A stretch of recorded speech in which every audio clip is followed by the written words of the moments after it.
It's Chris Bowling. Chris Spire. Hello, CB. Hello.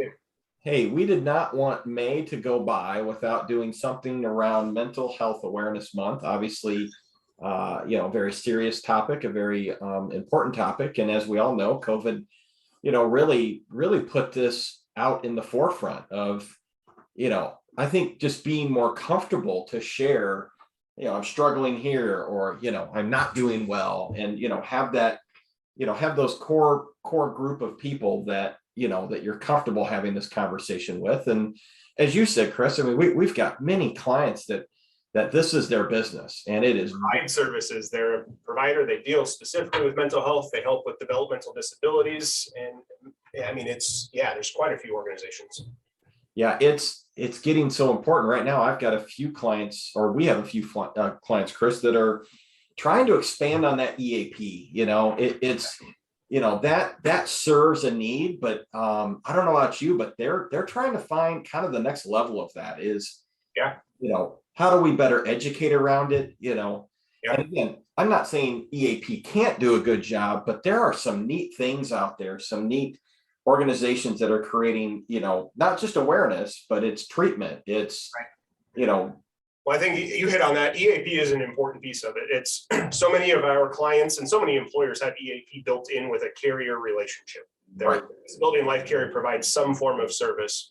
But to your point, whether it's something more local that's facilitated by a healthcare organization or a local provider, or we're going with more of a robust EAP, so many companies are now investing more into something that's a standalone. And just like you said, there's a ton of creativity in that space, but it's an underused benefit. People don't think that I have the opportunity to talk to somebody about anything that's really going on, and it's free for me as the member. Yeah, and we've always said this, that COVID would bring some advancements to healthcare. And once again, I think this is an area where, there's so much you can do virtually. I have somebody close in my family that, needs to talk to that counselor weekly and or monthly. And what I can tell you is being able to do that virtually has made that a whole lot easier for this person. So, it's not taking time off work, or it's, they can easily do it. They can access it quick. And it's really good point. I mean, I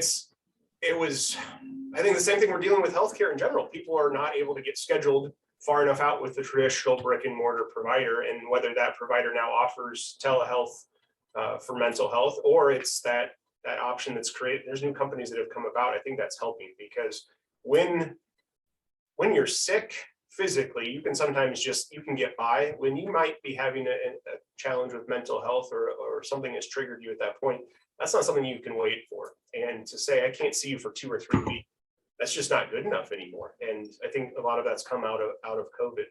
Well, I know locally in our community, we've partnered in both our clients that we've got our local mental health organization providing a co-responder for the police department, and potentially for the county sheriff's department, and even some other situations there, so that community response member is going to review cases to make sure that outreach is then made to those people who have gone through an interaction with the police, and at some point maybe intervene when something is beyond what law enforcement should or could take care of. And that's an important piece that we're starting to see, and it's an exciting change for the community.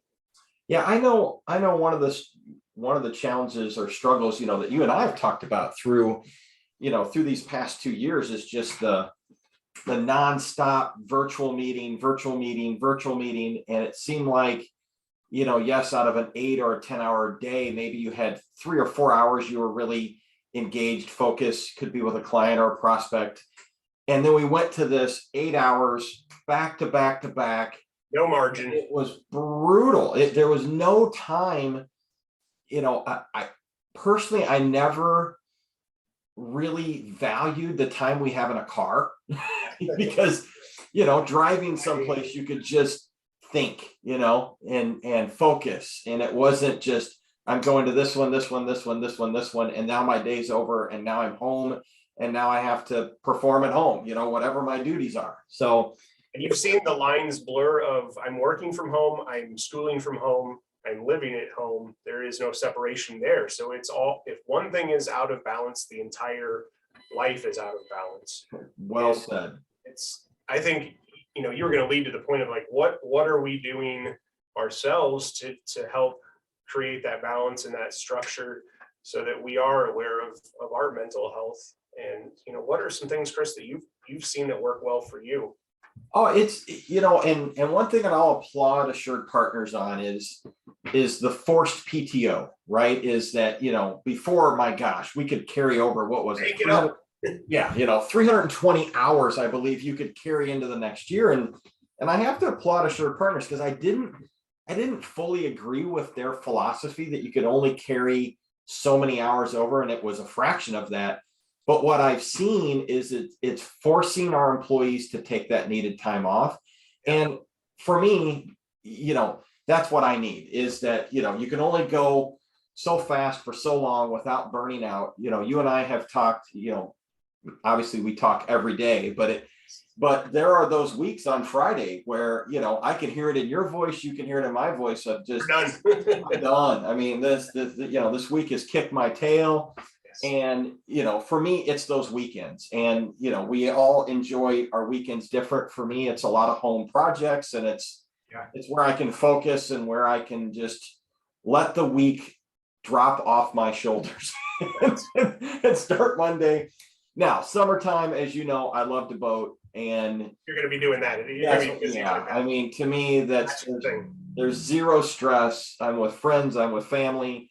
And that's kind of how I can reset. But how about you? I mean, once again, I know you have burnt that candle on both ends, and you get to the point where you're like, I'm done. I mean, I'll say, I sought out help through our EAP, and I've had some opportunity to speak with a counselor and get into that routine of what am I doing to help myself be stronger mentally and make sure that I know how to deal with that stress and the things that are going on. And it's partly journaling, spending time working out for me in some form of exercise, but then also when you're doing projects on the weekend, our family has taken a day trip here or there and just getting away and doing something new. And I think those have helped me really gain some balance. And it's not perfect, because I think we still go through those challenges and deal with it. But, as we're looking at this being Mental Health Awareness Month in the month of May, encourage employers, I think, like you said, make sure the EAP is good, make sure that it's robust, maybe add on to it, invest in it, talk about it, require employees to take time off. And as much as that was an initial challenge, I agree. We're seeing employees take an afternoon off just because it's nice out today. Right. And spend time outside. Like, we never saw that before. No. We were able to bank that. And then, I think it's being comfortable to recognize that there are resources when you do need help, and to not be afraid to ask for that help. Yeah. That was something I've realized within our family, and probably like yours, Midwestern family, you just suck it up and you do your thing, and rub some dirt on it. We don't talk about that stuff. And it's been eye-opening to see that isn't a sense of strength. That's actually being weak. So being comfortable to talk. But and I think it's making an impact. Yeah, and it's so important to talk openly with your children about this, because they're facing anxiety issues and depression, and again, I won't blast my opinions of why I think it's there, but yet it is real, and they need to know that that's a comfortable space to be in, and to talk to whoever your support person is. But yeah, I mean, we've talked to our children openly of, hey, you know what? Yes, I've struggled here and struggled there, and it's okay to talk to somebody about it. Oh, that's great. Well, I'm excited for where this conversation leads as we share some things across this week. And then you and I, like we said, we've got clients, we've got industry partners that provide these services, and we'd be happy to share more about that if people want to reach out. We've got some really good resources to be able to put in front of them.